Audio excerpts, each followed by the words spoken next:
الحمد لله والصلاة والسلام على رسول الله. اما بعد، امروز بسیار مسلمان ها سوال می کنند که چرا الله سبحانه و تعالی به کافرها رزق می دهد؟ کافرهایی که به الله شرک را انجام می دهند، غیر الله را عبادت می کنند، الله را دشنام می دهند، به الله فرزند را نسبت می دهند، بزرگترین گناه را که شرک است انجام می دهند، اما الله سبحانه و تعالی چرا به اونها زندگی خوب، عمر خوب، عمر دراز و رزق می دهد؟ بارک الله فیکم. این سؤال بنیاد مشهور است امروز در بین مسلمان ها. جواب این است که مشکلی این چنین سؤال دهندگان این است که الله سبحانه و تعالی را به مردم تشبیه می کنند، مانند می کنند. تشبیه الخالق بالمخلوق. یعنی اونها به عقلشان می بینند که هر کسی که یک انسان را دشنام داد، هر کسی که یکی از شما را دشنام داد، آیا شما به اون پول می دهید، رزق می دهید، نیکی می کنید؟ نمی کنید. صفت انسانی همچنین است که اگر کسی بیاید مرا دشنام بکند، مرا حقارت بکند، آبروی مرا ریزاند، به نهایت مرا تحقیر بکند و به آدابی ترین عملها را نسبت من، سخنها را انجام بدهد، اگر من به او یک چیزی را پیشتر می داده باشم نمی دهم. یعنی هر یک انسان همچنین دارد، به او دیگر نیکی نمی کند. اگر بدی نکند هم امون نیکی نمی کند.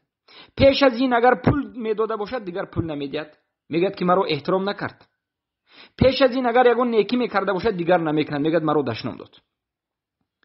پس فکر می کنند که الله هم همچنین است.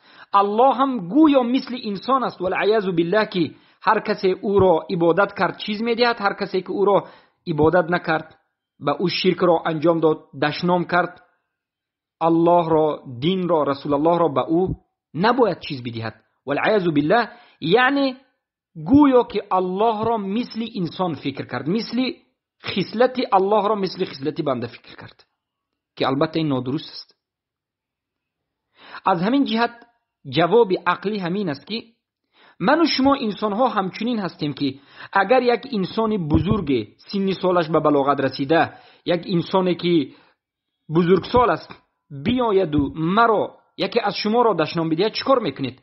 در عوضش به او غضب میکنید، در عوضش به او نیکی نمیکنید، در عوضش حتی به او جواب میگردونید، او را شما شاید بزنید یا که غضب بکنید. اگر چیز پیش از این میداده باشد دیگر نمیدهید. چرا که این میگه که کلان سال است، عقل دارد، لیکن آمد به من در حق من احترام کرد. اما اگر یک کودک بیاید، یک کودکی که 4-5 سال دارد، یک کودکی که 3-4-5 سال دارد، یک کودکی خردسال بیاید و شما را دشنام دهد، دشنام های بدترین و قبیحترین دهد، آیا شما هم مثل کودک را دشنام میدهید؟ نه، شما میگید که من بزرگ سالم، من سالم کلان است، من این کودک را دشنام نمیدهم. این کودک است میگید. حتی شاید تبسم کنید، حتی شاید به عوض این که کودک شما را دشنام کرد به کودک خردسال تبسم بکنید یا که به او هدیه بدید. اگر پرسد، کسی شما را پرسد که چرا این کودک را که تو را دشنام داد، تو را حقارت کرد، تو را شرمنده کرد، چرا اون را نزدی؟ شما میگویید که برای اینکه این کودک است. این یک چیزی هست که ناچیز است، نمیفهمد، عقل ندارد، بی‌قدر است. شما در نزد این میگید که من بزرگوارم، من کلانسالم، من باخردم، من عقل دارم، من حکمت دارم، من حلم دارم. از همین جهت این کودک را شما میگذارید گرچنده که دشنام داده باشد. پس ببینید که الله سبحانه و تعالی به بنده ها چگونه معامله میکند. شما اگر یک کودک را کودک است و بی عقل بگوید، من شما در نزد الله چگونه انسان ها هستیم؟ یکمین جواب این است، بمانند این که بمانند یک پشه، اگر یک پشه بیاید به دست شما شیند، شما را گزد، یک چند پشه گرد و اطرافتون باشد، شما را گزد، به سر و رویتان بشیند، شما را اذیت داده ایستاده است یا نه؟ بله، پشه اذیت داده ایستاده است. آیا شما از عقوب پشه میدوید؟ پشه هر کجای که رفت اون را میقپید و میکشید، همچنین از عقوب پشه دویده آیا میگردید؟ نه، برای که پشه است. دانید که الله سبحانه و تعالی میگوید که این زمین و آسمان ها و هر آن چیزی که در بالای این زمین است در نزد الله مثل پشه قدر ندارد. حتی در حدیث صحیح آمده است که این زمین و آسمان در نزد الله مثل یک جناح پشه، مثل یک قنات پشه قدر ندارد. وقتی که این زمین و آسمان در نزد الله، هر آن چیزی که در روی این زمین است در نزد الله مثل یک پشه قدر نداشته باشد، انسان ها در نزد الله مثل یک پشه قدر نداشته باشند، اگر دشنام کند الله را کسی، اگر شرک را انجام بدهد، اگر کفر را انجام بدهد، هم الله هیچ از این ضرر نمی بیند، به این هیچ نظر هم نمی کند.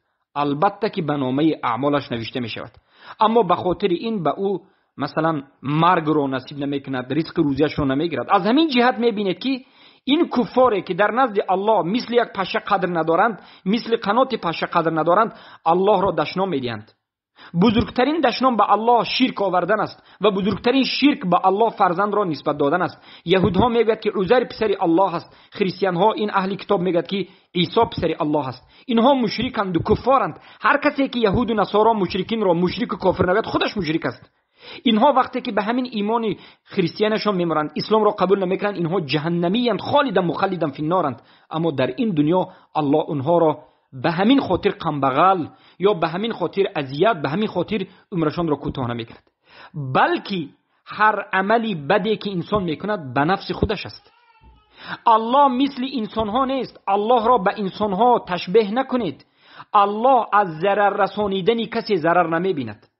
امروز اگر کسی به من ضرر رساند شاید ضرر رساند، انسان به انسان ضرر رسانیده میتواند، اما یگان انسان به الله ضرر رسانیده نمیتواند.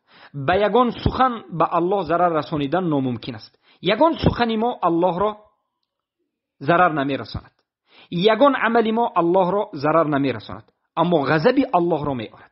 البته درست است که الله وقتی که دید که کفر شرک زیاد شده است غضب میکند و عذاب را عامتا میآورد. اما عمومی سخن این است که این دنیا دنیای سنجش است، دنیای ابتلا است. در این دنیا هر کس اجازت دارد که کدام راهی را انتخاب بکند، راه شیطان یا که راه رحمان، راه شرک یا راه توحید.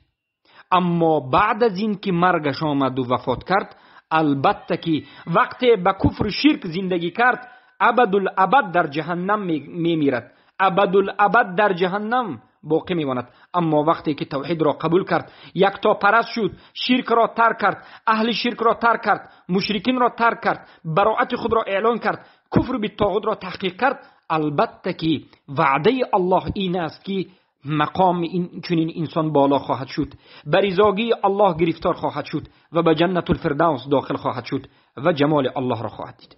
بارک الله فیکم و حیاکم الله بیاکم.